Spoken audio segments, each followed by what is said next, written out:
வடமாகாணத்தில் கடந்த ஆண்டு 1000 ஏக்கர் காணி விடுவிக்கப்பட்டதாக ஸ்ரீலங்கா ஜனாதிபதி அனுரகுமார திசாநாயக்க தெரிவித்துள்ளார். எஞ்சிய காணிகளை விடுவிக்க நடவடிக்கை எடுக்கப்பட்டுள்ளதாகவும் அவர் கூறினார்.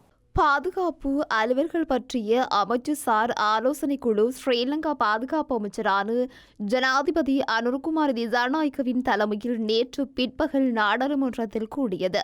இதற்கு முன்னர் நடைபெற்ற கலந்துரையாடல்களின் முன்னேற்றம் குறித்தும் வடக்கு பிரதேசத்தை பிரதித்துவப்படுத்தும் நாடாளுமன்ற உறுப்பினர்கள் மற்றும் ஆளும் கட்சி எதிர்க்கட்சி உறுப்பினர்களால் முன்வைக்கப்பட்ட விடயங்கள் குறித்தும் இங்கு விரிவாக கலந்துரையாடப்பட்டது. குறிப்பாக வடக்கு மற்றும் கிழக்கு மாகாணங்களில் பாதுகாப்பு படையினரின் வசமுள்ள காணிகளை விடுவிக்கும் போது மூடப்பட்டுள்ள வீதி பகுதிகளை திறக்கும் போதும் எழுந்துள்ள சிக்கல்கள் மற்றும் அவற்றிற்கு வழங்கக்கூடிய சாதகமான தேர்வுகள் குறித்தும் கலந்துரையாடப்பட்டது. மேலும் மத வழிபாட்டு தலங்களுக்குரிய காணிகள் தொடர்பாக எழுந்துள்ள பிரச்சினைகளை தீர்ப்பதற்கு எடுக்கப்பட்டுள்ள நடவடிக்கைகள் குறித்தும் ஜனாதிபதி இங்கு கேட்டறிந்தார்.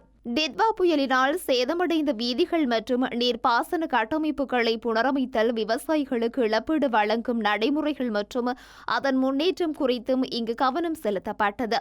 2025ஆம் ஆண்டில் மாத்திரம் வடக்கில் சுமார் 1000 ஏக்கர் தனியார் காணிகளை விடுவிக்க அரசாங்கம் நடவடிக்கை எடுத்ததாகவும் ஏனைய காணிகளை முறையாக விடுவிப்பதற்கு திட்டமிட்டுள்ளதாகவும் ஸ்ரீலங்கா ஜனாதிபதி அனுரகுமார திசாநாயக்க இதன்போது சுட்டிக்காட்டினார்.